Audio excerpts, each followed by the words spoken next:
Ok, entonces les decía que a manera de introducción leemos en 1 Timoteo 3 del 8 al 13. Los diáconos asimismo deben ser honestos, sin doblez, no dados al mucho vino, no codiciosos de ganancias deshonestas, que guarden el misterio de la fe con limpia conciencia, y estos también sean sometidos a prueba primero, y entonces ejerzan el diaconado si son irreprensibles. Las mujeres asimismo sean honestas, no calumniadoras, sino sobrias, fieles en todo. Los diáconos sean maridos de una sola mujer y que gobiernen bien sus hijos y sus casas, porque los que ejerzan bien el diaconado ganan para sí un grado honroso y mucha confianza en la fe que es en Cristo Jesús. A lo largo de este estudio vamos a estar volviendo a esta cita porque se manifiestan los requisitos que establece la Biblia para los diáconos. Pero a nivel de introducción debemos pensar entonces quiénes son los diáconos, qué hacen y por qué son importantes. Son varias preguntas que debemos resolver, que debemos tener claros y que la iglesia debe tener claro. Desafortunadamente ha habido varias distorsiones respecto al papel de los diáconos y de pronto en las iglesias no se sabe realmente qué hacen los diáconos ni para qué están. Entonces, al haber tantas ideas equivocadas, es necesario que vayamos a la escritura, que consideremos qué es lo que la Biblia dice. Entonces, en primer lugar, ¿quiénes son? Vamos a hablar acerca de quiénes son los diáconos. Si esto es simplemente una figura más o una figura decorativa o realmente es un ministerio que la escritura manifiesta, que la escritura enseña. También necesitamos conocer qué hacen los diáconos, cuál es su oficio. Como les decía, hay mucha, mucha que, eh, muchos malos entendidos respecto a lo que hacen los diáconos. Pues no se tienen los parámetros bíblicos para ello. De pronto, al descuidar las escrituras, se comienza a utilizar o a darle unas funciones a los diáconos que no le corresponden. Entonces, ¿quiénes son estos diáconos que ganan para sí un grado honroso según este versículo? Que ganan mucha confianza en la fe, qué es lo que ellos hacen y por qué son importantes en la vida de la iglesia local. Les decía que hay varias distorsiones y la razón de estas distorsiones o la razón principal de todas estas distorsiones es que no se tiene en cuenta los textos bíblicos y los parámetros establecidos allí para los diáconos. Entonces, aparecen diferentes creencias respecto a los diáconos y en algún momento se pensó que los diáconos eran como aprendices de los aprendices de pastores, es decir, arrancaba la persona como diácono, pero era realmente como preparándose para ser pastor. Entonces era como o un trampolín o simplemente era el ayudador del pastor o era el empleado del pastor, por decirlo de esta manera. Entonces se tenía ese concepto de que los diáconos como tal realmente iban a ejercer un papel de gobernante porque era como aprendices de pastores. Entonces ellos iban luego a convertirse en pastor y en ocasiones sucedió.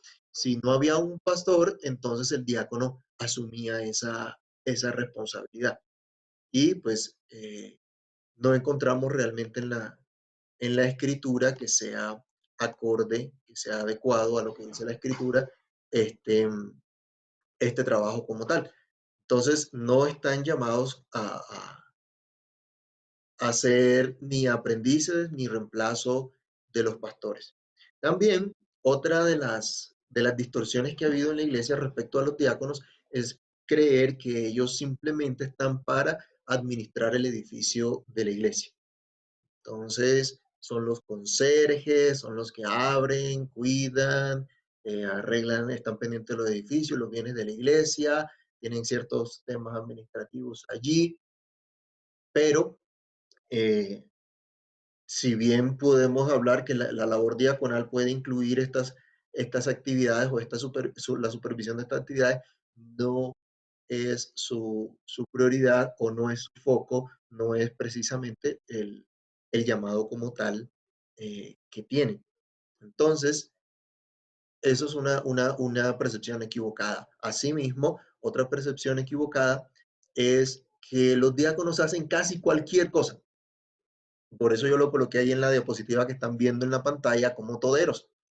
Entonces, algunos creen que los diáconos simplemente están puestos como, como los toderos, ¿no? Entonces, eh,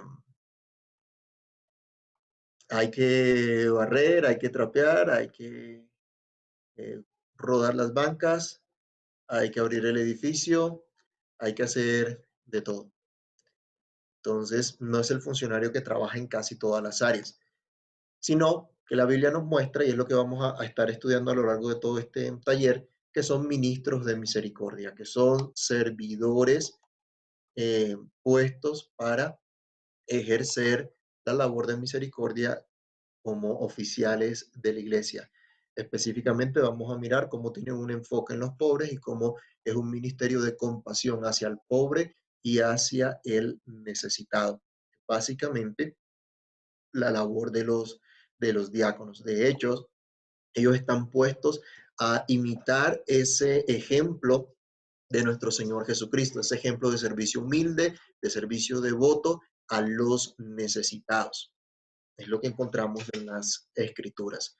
Entonces, en este taller vamos a mirar entonces cómo es necesario que los diáconos o que los diáconos sean vistos como tal en la iglesia, como esos responsables de este ministerio eh, oficial de la iglesia, los que van a llevar a cabo este ministerio, a dirigir este ministerio dentro de la iglesia. Entonces había, como les decía, hubo diferentes concepciones acerca del trabajo de los diáconos, ciertas distorsiones, pero precisamente está la palabra de Dios para que volvamos a ello. Durante la época de la Reforma se hizo un esfuerzo también por restaurar el diaconado dentro de la iglesia. Y en el material que ustedes están desarrollando, que ustedes están leyendo, encontrarán también diferentes referencias a cómo se ha despertado el interés por la labor de los diáconos en las iglesias. Pero para poder tener un interés correcto es necesario ir a la fuente de las escrituras, a la fuente de la palabra de Dios.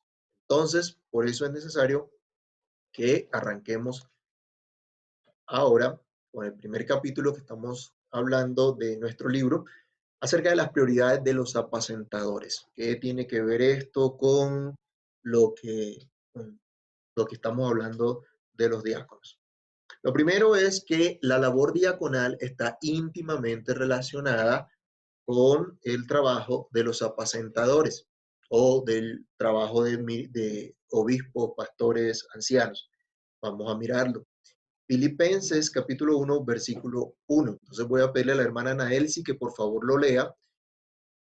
Y Nairo vaya preparándose otra vez, 1 Timoteo 3, del 8 al 13.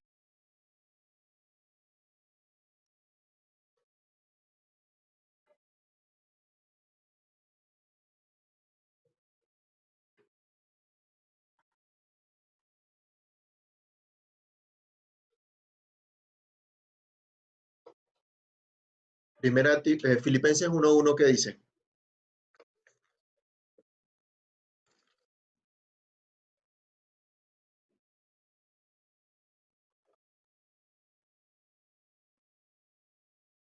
Está sin audio, hermana.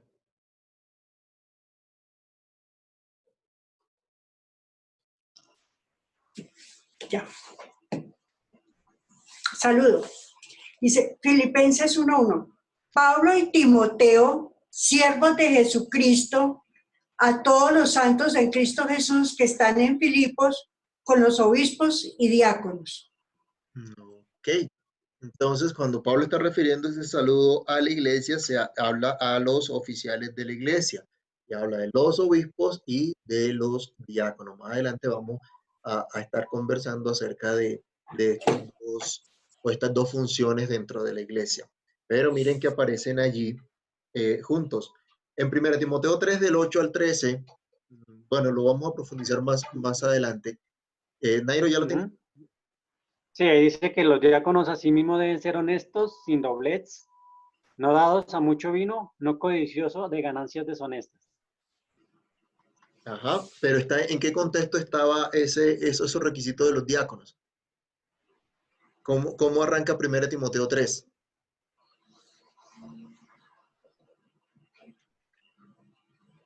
Si alguno anhela obispado, dice, palabra Ajá. fiel. Si alguno anhela obispado, buena obra, pues. Entonces está en el mismo contexto de los requisitos de los ancianos de la iglesia. Y si empezamos a comparar los requisitos de los ancianos con los requisitos de los diáconos, ¿qué vamos a encontrar? Son casi parecidos. Parecidos. O sea, Así es. no cambian algunas cositas nomás. Es básicamente los mismos requerimientos. Mismos requerimientos, vamos a meditar en esto más adelante. Pero entonces vemos allí, hay una íntima relación entre el ministerio de los obispos y el ministerio de los diáconos. Entonces están muy similares. De hecho, según nuestro libro de orden, ante la ausencia de diáconos, los ancianos deben asumir la labor diaconal. ¿Sí? Si no existen diáconos en una iglesia todavía, los ancianos deben desempeñar esas funciones. Vamos a Hechos capítulo 6, del 1 al 7, y vamos a meditar un poquito en lo que ocurrió en la iglesia en esa época, que dio origen a lo que llamamos la institución formal de un cuerpo de diáconos dentro de la iglesia. Hechos 6, del 1 al 7. Nos dice, en aquellos días, como creciera el número de los discípulos, hubo murmuración de los griegos contra los hebreos, de que las viudas de aquellos eran desatendidas en la distribución diaria. Entonces los 12 convocaron a la multitud de los discípulos y dijeron, no es justo que nosotros dejemos la palabra de Dios para servir a las mesas. Buscad, pues, hermanos, de entre vosotros, a 7 varones de buen testimonio, llenos del Espíritu Santo y de sabiduría, a quienes encarguemos de este trabajo, y nosotros persistiremos en la oración y en el ministerio de la palabra. Agradó la propuesta a toda la multitud y eligieron a Esteban, varón lleno de fe y del Espíritu Santo, a Felipe, a Prócoro, a Nicanor, a Timón, a Parmenas y a Nicolás, prosélito de Antioquía, a los cuales presentaron ante los apóstoles, quienes orando les impusieron las manos. Y crecía la palabra del Señor, y el número de los discípulos se multiplicaba grandemente en Jerusalén. También muchos de los sacerdotes obedecían a la fe. ¿Qué pasó acá? ¿Qué encontramos? ¿Y qué es lo que podemos aprender en este pasaje? Bueno, lo primero es que se presentó una controversia en la iglesia. La iglesia, acuérdense que empezó a crecer, y cuando la iglesia empezó a crecer, ¿qué empezó a crecer también? La discordia también. Los problemas. También llegaron los problemas, ¿cierto? Sí. Empezaron a presentarse los problemas. En una familia grande, ¿qué pasa? Más problemas. Si Problemas pequeños y grandes. va creciendo, ¿no? Va creciendo, van llegando problemas también. Sabemos que somos un pueblo redimido por Cristo, pero somos pecadores. Y esto es lo que ocurre en la iglesia. Y por causa del pecado estamos enfrentados a la enfermedad, al dolor, a muchas situaciones. Entonces, la iglesia de Jerusalén tuvo que afrontar una situación bastante difícil. Y los apóstoles, que eran los responsables en este momento, tenían que enfrentar esta situación. Y ante esta controversia que se había presentado, empezaba aquí a dejarse ver su carácter y que era lo que ellos debían hacer. Entonces, acá la controversia es porque habían unas viudas que estaban siendo desatendidas en su cuidado diario. Habían viudas, por lo general eran viudas pobres, que necesitaban ayuda.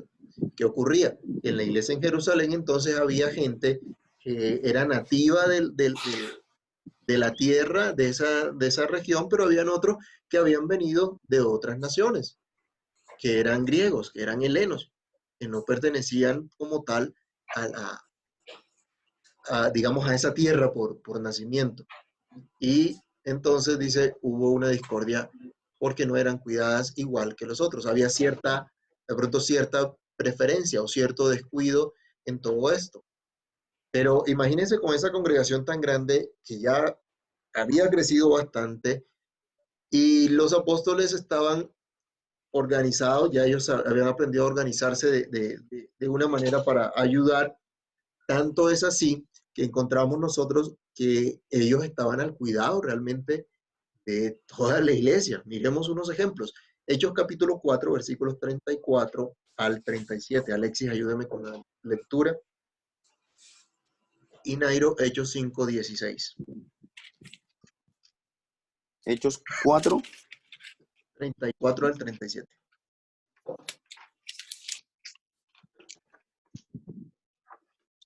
Así que no había entre ellos ningún necesitado, porque todo lo que poseían heredades o casas las vendían y traían el precio de lo vendido y lo ponían a los pies de los apóstoles y se repartía a cada uno según su necesidad. Entonces José, a quien de los apóstoles pusieron por sobrenombre Bernabé, que traducido es hijo de consolación, levita natural de Chipre, como tenía una heredad, la vendió y trajo el precio y lo puso a los pies de los apóstoles. ¿Quiénes tenían la responsabilidad de la recolecta y la distribución de las mismas? Los apóstoles. Los apóstoles. Los apóstoles, los discípulos. Ajá, ellos Los recibían. que... Sí, los apóstoles, los 12. Ellos Los recibían dos, sí. todo esto y se encargaban de repartirlo. Y el 5:16, ¿qué dice? Y aún de las ciudades venían muchos, de ciudades vecinas venían muchos a Jerusalén, trayendo enfermos y atormentados de espíritus inmundos, y todos eran sanados. Ajá, pero si leemos el 12, Dice, y por la mano de los apóstoles se hacían muchas señales y prodigios en el pueblo, y estaban todos unánimes en el pórtico de Salomón. entonces los apóstoles estaban predicando, le seguían unas señales y por eso venía mucha gente a traer a los enfermos. Entonces veíamos acá a estos hombres sirviendo a los problemas, a los pobres, sirviendo a los enfermos. Estaban dedicados entonces a un servicio integral, a un servicio completo. Pero también es cierto, hermanos, que la gente no solo necesita un cuidado material, sino también un cuidado espiritual. Hermana Anael, si ayúdanos leyendo Deuteronomio 8:3 y Miriam va a leer Juan 6:27. Deuteronomio 8:3 y Juan 6:27. 8:3. Y te afligió y te hizo tener hambre y te sustentó con maná, comida que no conocías tú ni tus padres lo habían conocido, para hacerte saber que no solo de pan vivirá el hombre, mas de todo lo que sale de la boca de Jehová vivirá el hombre. Ok. ¿Se acuerdan entonces que el pueblo necesitaba una instrucción de Dios, necesitaba el alimento que Dios le da y no solamente un alimento físico? ¿Qué dice Juan 6:27? Trabajar, no por la comida que perece, sino por la comida que a vida eterna permanece, la cual el Hijo del Hombre os dará, porque a este señaló Dios el Padre. Así es. Entonces, aquí ¿qué vemos? Hay una necesidad también de enseñar, de predicar. Entonces, por eso en Hechos 6, los discípulos, los apóstoles, le dicen a toda la congregación, hermanos, no es justo. No podemos nosotros descuidar el trabajo de enseñar, de predicar la palabra. Pero había que hacer las dos cosas. La iglesia era responsable de las dos cosas. Entonces, en medio de esta controversia, los apóstoles demuestran que es necesario las dos cosas dentro de la iglesia. pero ellos han tenido un llamado específico. Por eso es que ellos empiezan a hacer un enfoque en sus prioridades. Ellos comienzan a identificar y a decirle al pueblo cuáles son realmente sus prioridades. En el versículo 2 nos dice, entonces los 12 convocaron a la multitud de los discípulos y dijeron, no es justo que nosotros dejemos la palabra de Dios para servir a las mesas. Aquí no estaba diciendo él o desmeritando ellos acá el servicio o el cuidado de las viudas. Y recordemos otra vez que cuando habla acá del servicio a las mesas, no está refiriéndose a meseros. Ellos no están diciendo que se están convirtiendo en meseros. Porque alguno pudiera pensar, entonces los diáconos son los meseros. Cuando tenemos un ágape en la iglesia, los meseros son los diáconos. No, señor. De eso no se trata. De eso no habla. Los diáconos no son los conserjes de la iglesia tampoco. Pero era un trabajo bastante fuerte, era un trabajo bastante exigente. ¿Y qué ocurre? Que cuando se busca solucionar, mire, siempre van a haber pobres dentro de la iglesia, ¿no? Y dentro del pueblo, el Señor dijo, a los pobres siempre los tendréis. Y si una iglesia se dedica única y exclusivamente a un ministerio de cuidado y de ayuda social, ¿qué va a pasar? No hay fruto sino solo de comida y lo espiritual. Se descuida la enseñanza. ¿Qué ha ocurrido? Algunas iglesias se han ido por el evangelio social, en donde descuidan la doctrina, en donde descuidan la instrucción de la escritura y simplemente se meten al tema de obras sociales. Y necesidad de obras sociales vamos a encontrar por montones. Pero eso ya deja de ser iglesia, eso es una fundación. Exactamente. Entonces, ese es un problema. ¿Y qué ocurre? Los apóstoles vieron ese peligro. ¿Qué tal que los apóstoles se hubieran colocado solamente a tener cuidado de las viudas y de los pobres en sus necesidades? Sabiendo que la religión verdadera es ayudar a los pobres y a las viudas en sus necesidades. ¿Qué tal si ellos diciendo, bueno, como eso es lo que Dios dice, entonces ya no predico más y solo voy a cuidar de las viudas y los pobres? Hubiera sido desastroso para la iglesia, ¿no? La iglesia no pudiera avanzar, no se hubiera desarrollado la iglesia como se desarrolló, no hubiera crecido como creció. Entonces ellos dijeron, hay un enfoque en prioridades y cada uno, como parte del cuerpo de Cristo, tiene unas prioridades también que desarrollar. Y esas prioridades son la oración y la palabra. Miren, esto fue lo que ellos dijeron otra vez. En el versículo 2, no es justo que nosotros dejemos la palabra de Dios para servir a las mesas. Y les dice, busquen entre ustedes varones a siete varones de buen testimonio, llenos del Espíritu Santo y de sabiduría, quienes encarguemos de este trabajo. Y nosotros persistiremos en la oración y el ministerio de la palabra. Ojo, el diaconado recibe un encargo acá de este cuerpo pastoral que eran los apóstoles. Ellos van a hacer ese encargo. Es la obra de Dios, pero van a recibir ese encargo de parte de los apóstoles para que puedan ellos dedicarse entonces a estas prioridades que tienen. ¿Y cuál es la importancia de esto? Porque ellos tenían en la cabeza que su llamado específicamente era a la oración y a la palabra. Vayamos a Marcos 1 del 35 al 39 y veamos cuál fue el ejemplo que ellos vieron, qué fue lo que ellos encontraron allí. Alexis, ayúdenos ahí con Marcos 1, 35 al 39. Y Nairo, Santiago 5:16. La hermana Naelsi se va preparando Marcos 3:14. Y Miriam, Hechos 10:42. Marcos 1 del 35 al 39. Levantándose muy de mañana, siendo aún muy oscuro, salió y se fue a un lugar desierto y allí oraba.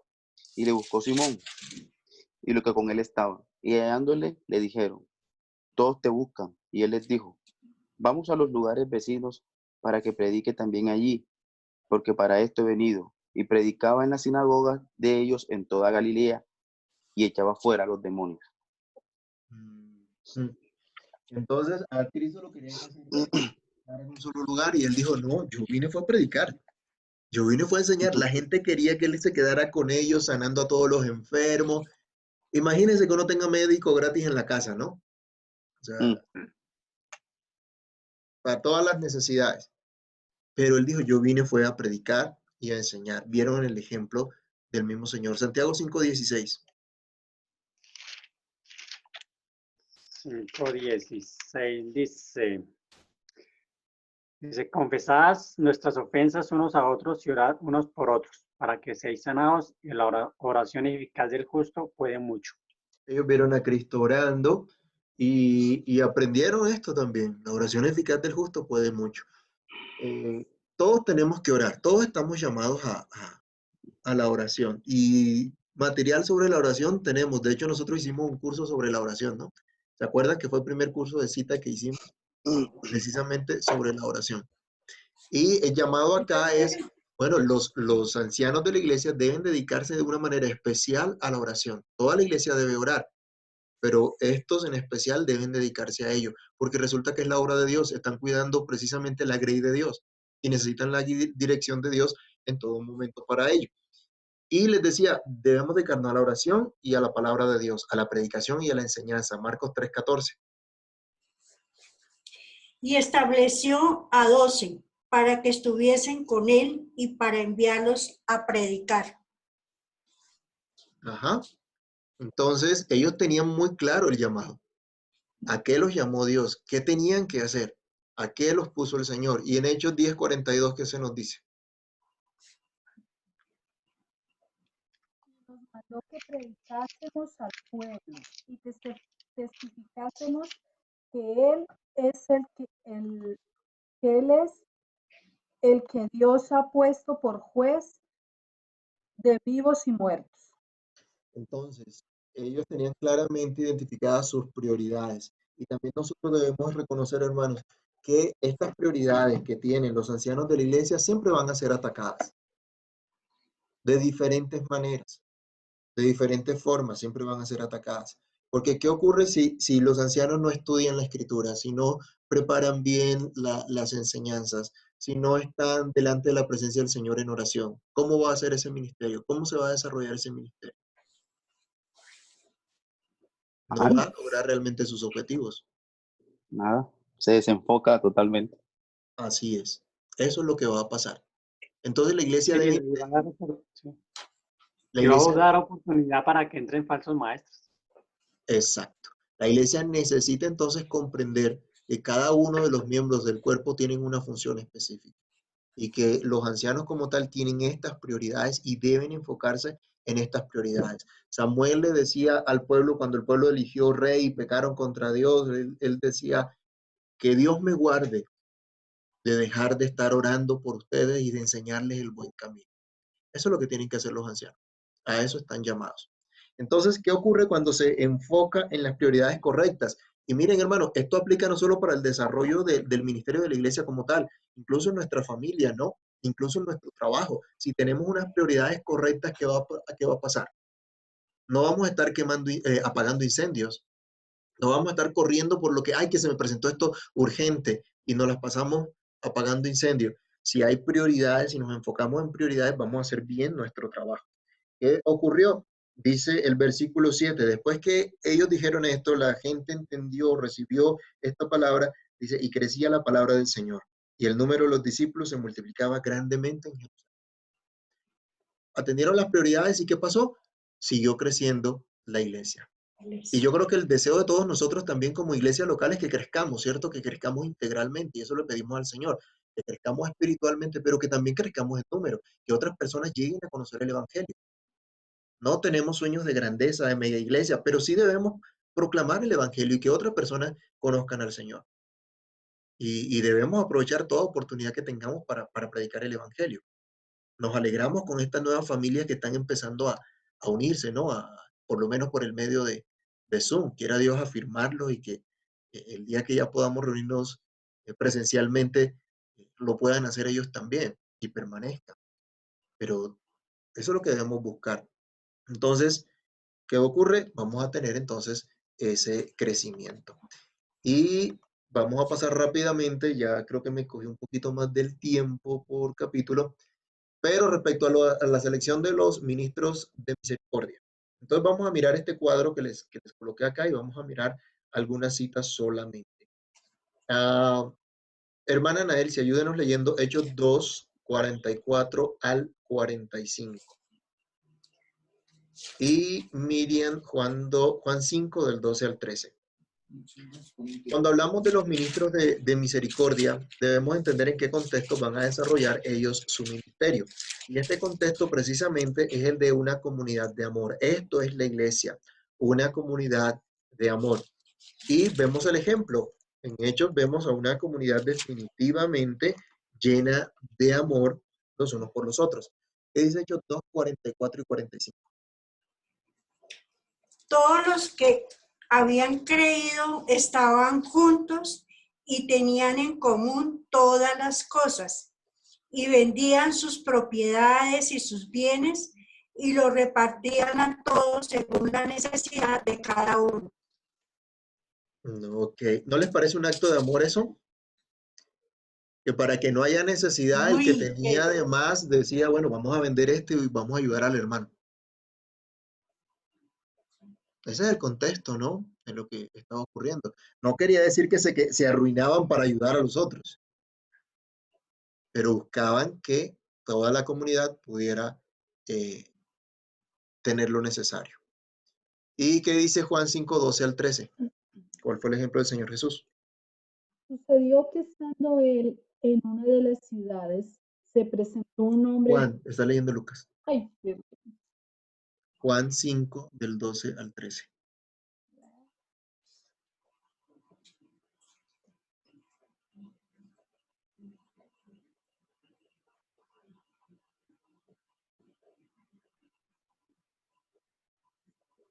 Entonces le preguntaron, ¿quién es el que te dijo, toma tu lecho y anda? Y el que había sido sanado no sabía quién fuese, porque Jesús le había apartado de la gente que estaba en el lugar. Bueno, ahí la comparación es con la misericordia mostrada por el Señor.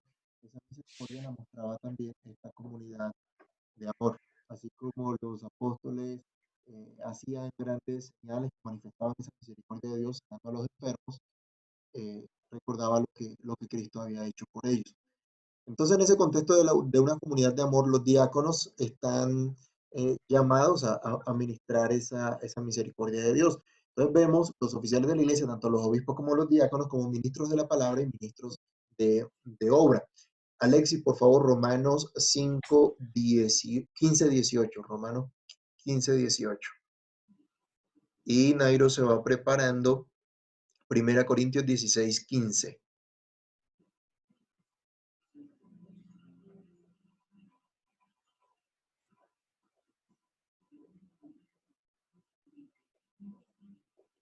Está en mute, Alexis. Sorry. ¿Por qué no osaría hablar sino de lo que Cristo ha hecho por medio de mí para la obediencia de los gentiles, con la palabra y con las obras?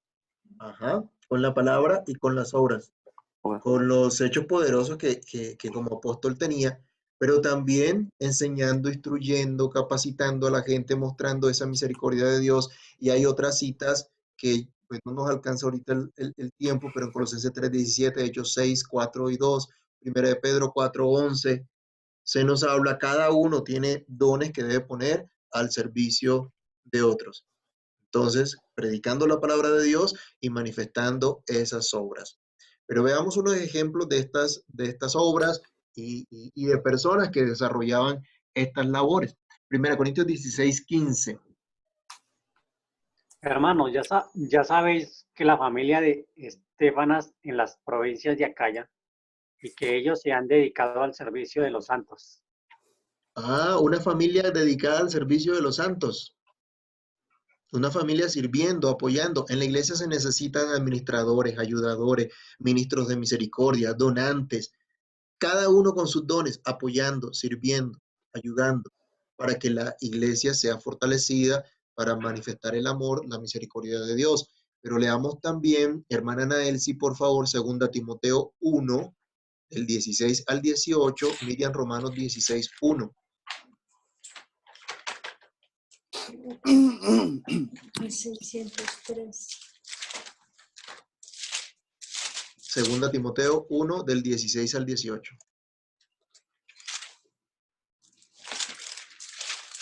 El 600. Primera de Timoteo. Segunda Timoteo. Segunda de Timoteo 1 al 16. 1 del 16 al 18. 16.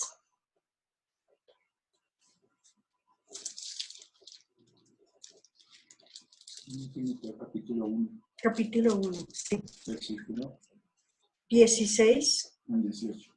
No, pero es que yo veo, estaba era en Tito. Entonces tenía razón.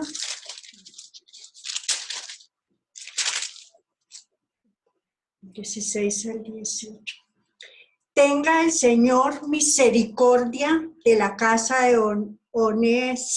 Onesíforo,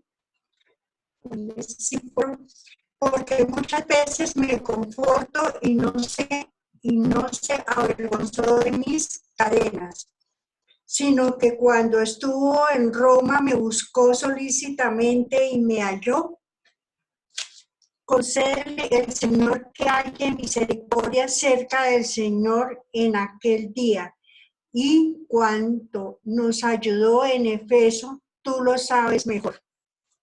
Ok, acá Pablo está haciendo referencia a alguien, a una persona que le apoyó, que le ayudó, que le manifestó su amor, su misericordia cuando él estaba preso. ¿Qué dice Romanos 16:1?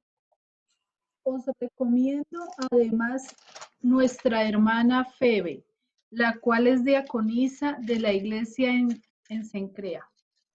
Ok, parece que a través de la hermana Febe, Pablo estaba escribiendo y recomendando también a los hermanos y por eso le decía, recíbanla.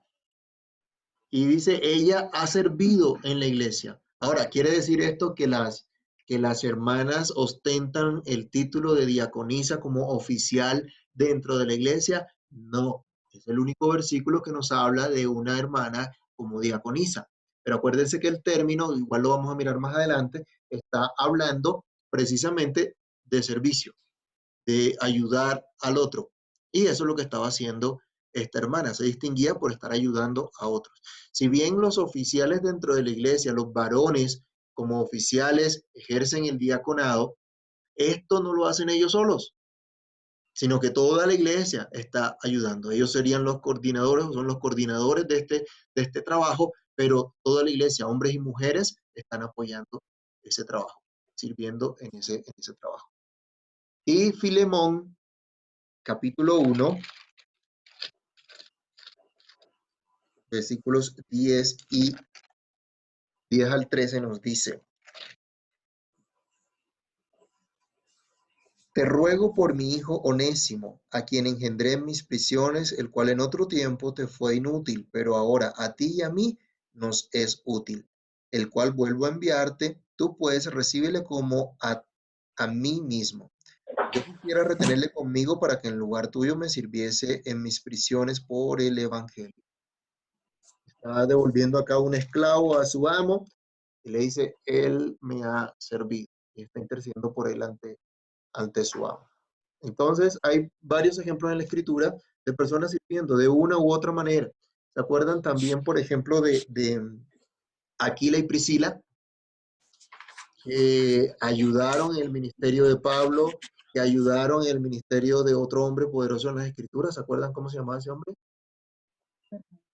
No, señora. No, un hombre que era elocuente, poderoso en la escritura. Aquila y Priscila lo llamaron y le enseñaron más correctamente el camino del Señor. Apolos. Apolos. Apolos era un hombre poderoso en las escrituras, pero necesitaba una instrucción y dice que ellos lo tomaron aparte. No lo cogieron ahí enfrente en la congregación a decirle, pero tienes que arreglar esto o aquello. No, lo llamaron aparte, con amor, con misericordia, y le enseñaron más exactamente el camino del Señor. Entonces, en esta obra de administración, de amor, de misericordia, ¿qué va a haber? hay manejo de fondos, por lo tanto debe haber un buen manejo de fondos, debe haber orden. Ojo, el desorden no es igual a espiritualidad. Algunos pretenden hacer la obra de Dios desordenadamente. Dice, lo que me diga el Espíritu, lo que me venga de parte de Dios, lo que el Señor me guíe a hacer. Sí, pero es que Dios nos guía por su palabra y Dios es un Dios de orden. Entonces, como soy tan espiritual, hoy no voy a trabajar. ¿Sí? Y que el Señor envíe los cuervos a suplirme porque yo me tengo que dedicar a enseñar la palabra de Dios. Pero la Biblia también dice que el que no trabaje y que no coma. Entonces, hay que ser ordenados. Y en la iglesia no podemos decir, bueno, nos gastamos absolutamente todo lo que entre porque como dependemos del Señor, ¿cierto? Y el Señor es el que provee, el Señor es el que me da, entonces no importa. No, no puede ser así. También hay que tener ahorro y eso necesita orden. Una mala administración y el desorden destruye familias, negocios, gobiernos e iglesias. Y yo creo que todos hemos visto esto, ¿no? Y estamos de acuerdo con esta afirmación. Si yo soy desordenado en mis finanzas, ¿qué va a pasar?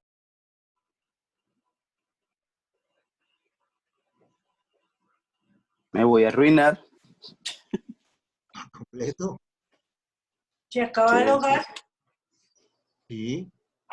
O sea, si yo lo que me gano, digo, y una chaqueta más bonita, me la voy a comprar, aunque ya tengo varias, pero qué caramba, me la voy a comprar sin hacer una planeación. Eso no estaba dentro de los gastos que había estimado. Entonces, ¿qué va a pasar? Que me va a quedar faltando para otra cosa que realmente sí necesito. En la iglesia, entonces, supongamos que tenemos un templo, que tenemos un edificio, ¿sí? El edificio medianamente adecuado, y entonces vamos a poner unas lucecitas bien bonitas para que esto se vea todavía más espectacular, más llamativo en la hora del culto y que salgan humo por aquí y por allá. Cuando hay gente necesitada, que en lugar de gastarnos esa plata en eso, lo podemos invertir en ayudarles. ¿Sí? Entonces, ojo, los diáconos necesitan ejercer una buena, una correcta administración. Y ya nosotros vimos un curso de mayordomía, ¿no? Y todos los creyentes debemos ejercer una correcta mayordomía. Entonces, buena administración y orden. Porque si no hay buena administración, sino que es una mala administración y hay desorden, pues simplemente va a haber destrucción. Eso pasa en la familia, eso pasa en los negocios, eso pasa en los gobiernos. Mire, los gobiernos que van despilfarrando la plata de los contribuyentes, ¿a dónde llegan? Llevan a la ruina a todo el mundo. A Y las todos. iglesias, y si las iglesias son desordenadas y no administran bien sus recursos, pues también van a estar arruinadas. Entonces, la obra de misericordia Cierre y también, vámonos. Señor, Cierre y vámonos, dicen por ahí. ajá, no solo es responsabilidad de los diáconos son los coordinadores de esta obra de benevolencia en la iglesia, pero todos los creyentes somos llamados a ejercer una labor de misericordia. Y el enfoque principal entonces del ministerio diaconal es la ayuda a los pobres dentro de la comunidad cristiana. Si bien la Biblia nos dice que debemos ayudar a todos, dice, en cuanto dependa de ustedes, estén bien con todo el mundo, hagan bien a todo el que pueda, mayormente a los de la familia de la fe. El foco principal del diácono es manifestar el amor de Dios en esta comunidad de creyentes. Ay, vamos a hacer una obra de misericordia, vamos a coger la plata de la iglesia para ayudar a unas familias por allá que me dijeron que están en una necesidad bien grave y pues entonces de parte de la iglesia le vamos a llevar esto.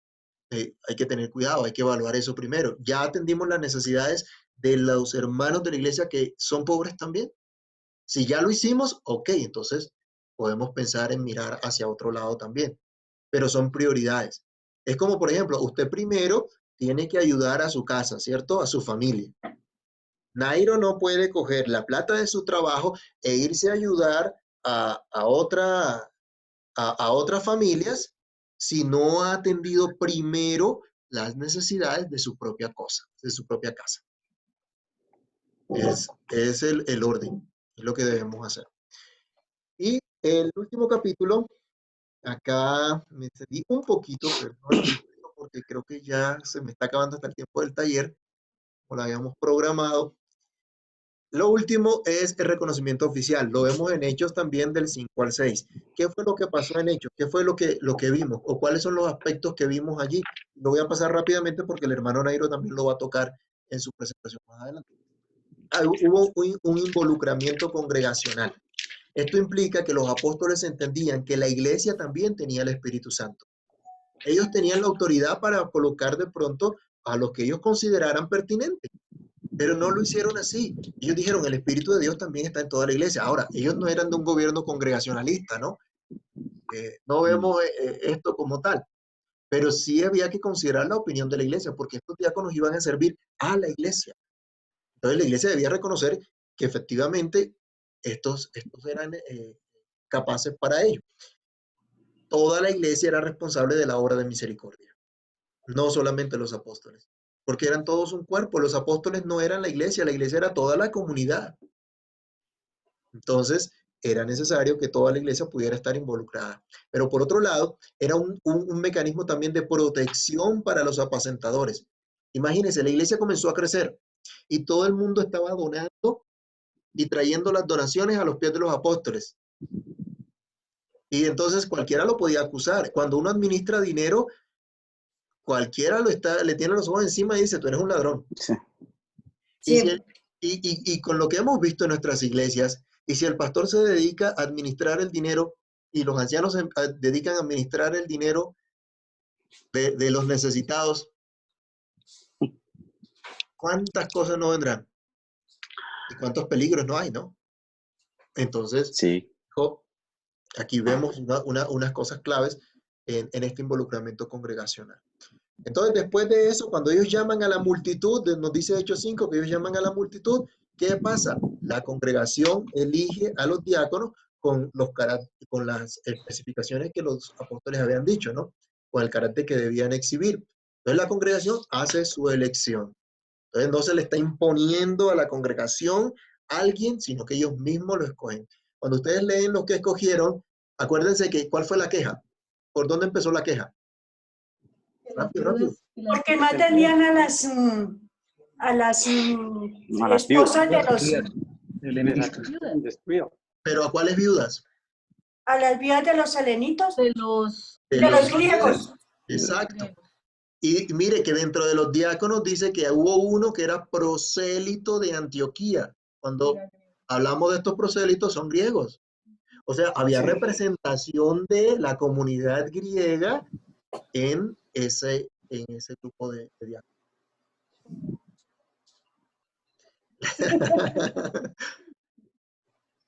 Acá los diáconos entonces fueron escogidos por la congregación, representando a la congregación, y ahora ¿qué hacen los apóstoles con ellos? Los apóstoles evalúan, dicen, efectivamente son llenos del Espíritu Santo, la congregación los ha escogido, entonces ellos les imponen las manos públicamente, apartándolos para el oficio. La imposición de manos no era para echarle fuera a los demonios, ni ninguna cosa rara, ni para transferirle algún don especial, sino simplemente estaba señalando, ustedes están dedicados a la obra de misericordia dentro de la iglesia. Eso es básicamente lo que significa esto. En la escritura hay varios ejemplos de la imposición de manos, pero en ningún caso se ve que se refiera a una unción especial, ni a echarle fuera demonios, ni nada por el estilo. Entonces simplemente era para públicamente señalar los apartados para ese caso. Los que fueron elegidos recibieron aprobación de los apóstoles y entonces es una labor muy, muy importante. Y aquí vemos la labor de los diáconos como un ministerio separado, pero complementario. Cada uno según el don que ha recibido, ministro de los otros, como buenos administradores de la multiforme gracia de Dios. Requiere ciertas habilidades y carácter que vamos a ver más adelante. Hasta acá, entonces, ¿dudas, preguntas, comentarios, objeciones? ¿Ninguna? Muy bien, porque se nos acabó ya el tiempo y vamos a hacer aquí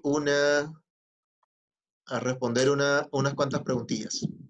Entonces, antes de leer este material, usted pensaba que un diácono era un conserje, es decir, el portero de la iglesia, el cuidador del edificio, una especie de ujier, un mesero, uno que abre y cierra la puerta, que dirige a la gente a donde tiene que sentarse, un empleado del pastor u otro. Para mí era... Todas las anteriores, ¿no? no, para mí era un ujier. ¿Cómo quieres? Sí. Sí, un ujier. Entonces, llevamos acá dos que decían que un ujier, otro todas las anteriores. ¿En dónde radica el problema de las concepciones erróneas de los diáconos? Considerar los miembros de una junta directiva, considerar los administradores del edificio, no considerar la escritura. No considerar la escritura. Así es. Los modelos de diáconos gobernantes o administradores del edificio y de los bienes, toderos, ¿qué tan nocivos resultados generan? ¿No genera ninguno o qué resultado puede generar? Un resultado nocivo, la concepción de un diácono como administrador del edificio o como un aprendiz de anciano gobernante o pastor o un todero. Pues que no se enfoque el ministerio. Ningún todero.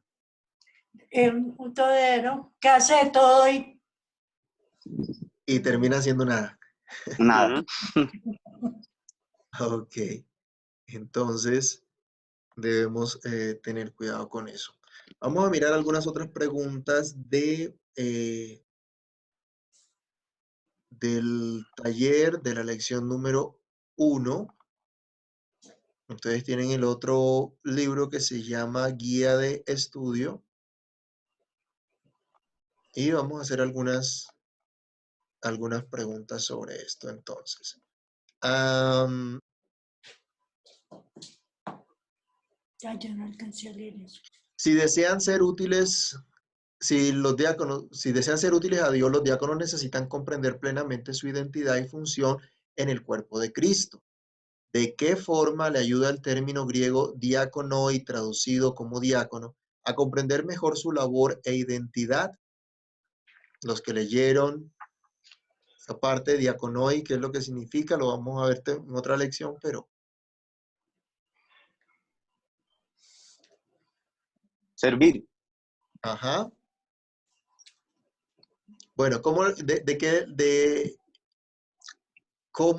comprende entonces el diácono su labor si el término habla de servicio? Si el término se refiere a servicio, entonces, ¿cómo ayuda esto? Pues, La buena administración de la iglesia. Sí, ¿qué más?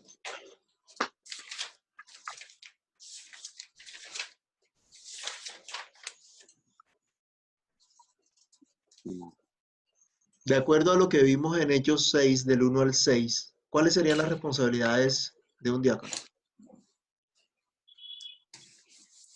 Ay, eso era... Ay, no sé, estoy bien seguro. Ellos estaban encargados de recoger los dineros que recibían por la venta de los bienes para después ellos al mismo tiempo saber repartir esos bienes o saber repartir las finanzas a los que eran pobres. O sea, tenían que tener el servicio, tenían que tener muy claro, saber prestar el servicio de administrar unos bienes, administrar unos dineros. Entiendo. Eso es lo que más entiendo de los diáconos de cuando fueron nombrados en el comienzo. Ajá. Entonces, servir las necesidades. exacto. Tenían que administrar los recursos para poder atender las necesidades de los más pobres. En este caso, las viudas era el primer problema que se había presentado en esta iglesia en Jerusalén. Pero yo tengo una duda. Ellos recogían ese dinero, iba una bolsa grande. De ahí, de esa bolsa grande, tenían que sacar para la comida, para todas las necesidades que tuviera la iglesia, todo el grupo de todos esos cristianos, tanto los selenitas como los hebreos, los judíos. No todos, no todos, las viudas. Solamente era El para pasaje las nos hablaba de las viudas y el principio allí es los más necesitados dentro de la iglesia. ¿Cuál es el principio? El apóstol Pablo, por ejemplo, decía que una viuda joven no se metiera en la lista de la iglesia para que no se grabara a la iglesia, sino que la atendieran su familia, sus hijos. La familia tenía que cuidar primero a sus viudas. Entonces decía, cada familia es responsable de sus necesitados, pero hay casos en donde una persona no tiene el apoyo de una familia, por ejemplo. No tiene el socorro de una familia, no tiene una familia que le ayude. Entonces, También habla como de los huérfanos, ¿no? así es, los Viudas huérfanos, y las viudas, huérfanos que quedan sin extranjeros, que aquí les pueda socorrer o ayudarles. así es. Si todos los cristianos han sido llamados a servirse los unos a los otros y a usar los dones Sí. espirituales que han recibido, ¿por qué razón necesita la iglesia local el oficio de diáconos?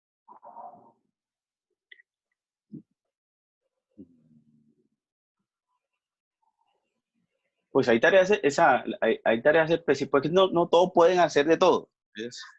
Esa es una.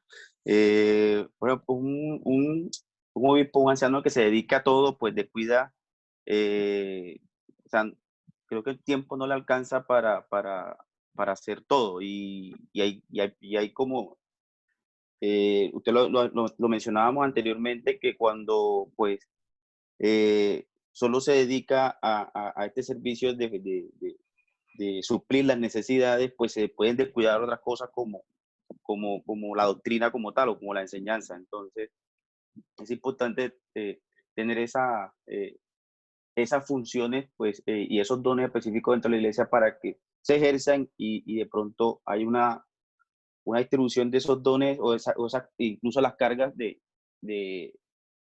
los servicios dentro de la iglesia. Pues una persona que se dedique solo a todo no tiene tiempo para nada y puede descuidar alguna otra cosa. Entonces, No creo, yo creo que se cansa, se aburre y se va. pues, pues, Eso hace parte del orden y del crecimiento de la iglesia. Qué bonito tener en una sí. iglesia dos ancianos, dos diáconos y ujieres también, ¿no? Se podría, o sea, tener todo el equipo que se requiere para un buen funcionamiento. Sí, claro. Es complicado. Sí. Y recordemos que son los diáconos los que van a coordinar toda la labor de misericordia oficial de la iglesia. Cuando se mueve toda la iglesia en una obra de misericordia, quien debe dirigir esto son los diáconos, obviamente en unión al consistorio, es decir, a los obispos. Pero la responsabilidad de esta labor diaconal es precisamente de este cuerpo de servidores, de diáconos. ¿A qué se refiere David, señora? Perdón, por ejemplo, está el grupo de diáconos. Dentro de ese grupo de diáconos debe haber un líder que esté como coordinando a los otros, pero en sí la finalidad es como poder engranar todos y hacer lo que está mandado a hacer, pero hacerlo bien, o sea, bien administradito. De hecho, la idea, vamos a hablar más adelante de la pluralidad de diáconos también, y una iglesia ya plenamente organizada puede llegar a tener una junta de diáconos.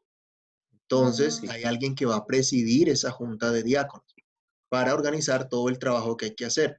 Y estos diáconos se van a apoyar en diferentes grupos de la iglesia, hombres y mujeres, que van a estar apoyando esas labores. Gracias, ahora sí me quedó más claro. Ok. Al mirar la lista de requisitos presentada en 1 Timoteo 3, del 8 al 12, ¿qué aprende sobre las cualidades del carácter de que los diáconos deberían poseer y lo que deberían hacer? ¿Qué enseña este pasaje sobre las cualidades del carácter que no deberían poseer los diáconos y sobre las cosas que no deberían hacer? No debe ser pendenciero. Ajá, Esposos de una sola mujer. bien. Sí. No dados al vino. Claro que eso lo vamos a ver más adelante, pero más que todo ahí habla de la honestidad, ¿no? Sí. Integridad en su Íntegro, labor. íntegro. Imagínense, Integridad, van porque a en cuanto a manejar la dinero para dinero es no va a ser fácil y sí, o sea, se pueden presentar infinidad de problemas Sí, y no. hasta de murmuraciones, chismes, bueno, de todo lo que se pueda presentar. Entonces, tiene que ser bastante íntegro y correcto en ese aspecto. Sí. Y aunque ahí no habla, también yo creo que la sabiduría para saber distribuir, mirar, analizar que si de verdad la persona necesita, eh, mucha sabiduría. Bien, hermano, Y les en cuanto a recuerdo lo que que no debería hacer, también ya dice que, pues, que si sea una persona, pues ahí sí como dice que no, de ser sin doblez, o sea, ser de palabra, de carácter, ¿sí? Sí, ok, que si dice sí, sí, sí, sí, sí, así, si no sea no, como dice ella. vale, hermanos. Entonces vamos a tener un receso. Eh, yo estaba grabando y ahora no encuentro dónde dejar de grabar.